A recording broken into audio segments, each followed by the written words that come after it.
जनाब, हम यहाँ सैन एंटोनियो स्पर्स गेम में हैं और यहाँ बहुत से लोग हैं। लगता है बहुत अच्छा खेल होगा। शायद आप ये जानना चाहते हैं कि सैमी, क्या खुदा बात करता है? क्या आप खुदा से इस तरह की जगह पर बात कर सकते हैं? इससे मुताल्लिक खुशी की बात यह है कि आप खुदा से कहीं भी और किसी भी वक्त बात कर सकते हैं, क्योंकि वो हर वक्त हर जगह मौजूद है। लेकिन मेरा एक बेहतर ख्याल है और मैं अभी आपको वो ख्याल बताना चाहता हूँ। असल में ये बेहतर ख्याल है, ऐसा मकाम तलाश करें जहाँ आप और बस खुदा ही हो। आप उससे मिलें और उसको मौका दें कि वो अपने दिल की बात आपको बताए और आप अपने दिल की बात उसको बताएं।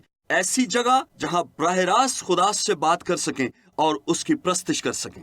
दर हकीकत ये मेरा ख्याल नहीं, बल्कि ये ख्याल हजारों साल पेशतर मर्द खुदा बना मूसा का है। वो खुदा के लोगों में एक अजीम रहनुमा था और उसकी बहुत ही मसरूफ जिंदगी थी। तकरीबन 3 मिलियन लोगों को संभालने और क़यादत करने की जिम्मेदारी थी। मुअर्रिखीन का कहना है कि 40 साल बियाबानी सफर में मूसा उनकी जरूरतों को पूरा करता रहा। ये कैसे हुआ होगा? उसके पास एक खैमा था और लोगों के हजूम और शोर शराबे से उसे बाहर जाना होता और बाहर जाकर वो खैमा लगाता और वो वहाँ खुदा की प्रस्तिश करता था। और बहुत ही दिलचस्प वाकया हुआ, जब मूसा खुदा की इबादत करता तो सारे लोग अपने अपने खैमे के दरवाजे पर आ जाते और खुदा ने मूसा को उन लोगों की जिंदगी के लिए इस्तेमाल किया, क्योंकि उसने ऐसा मुकाम और वक्त तलाश कर लिया था जहां वो खुदा से अकेले में बात करता था। लेकिन क्या आप जानते हैं कि बाइबल मुकद्दस मूसा के बारे में खुरूज 33वें बाब में क्या कहती है? लिखा है कि खुदा मूसा से ऐसे ही कलाम करता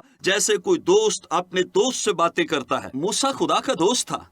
क्या आप खुदा के दोस्त बनना चाहते हैं? तो फिर एक जगह तलाश करें और वक्त मुकर्रर करें जहां आप खुदा से मुलाकात करें और उसकी प्रस्तिश करें, और फिर आप हैरान रह जाएंगे कि खुदा उन लोगों की जिंदगी में कितने बड़े बड़े काम करता है जो आपके गिरदो नवा में हैं।